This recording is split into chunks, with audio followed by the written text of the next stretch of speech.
Poznati basista Nenad Stefanović Japanac preminuo je u 62. godini. Japanac je decenijama sarađivao sa brojnim velikim imenima jugoslovenske scene, Bajagom i instruktorima, Bijelim dugmetom, Oliverom Mandićem, pilotima i mnogim drugima.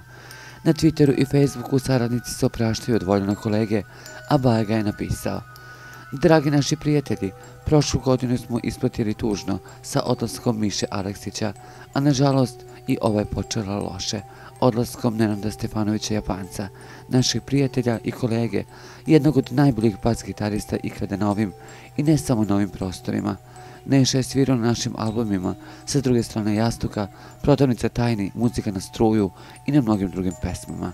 Počivaj u miru, dragi Nešo, ovaj svijet muzike više neće biti isti bez tebe. Vole te tvoji Bajaga i instruktori", napisao je Bajaga na svom Facebook profilu.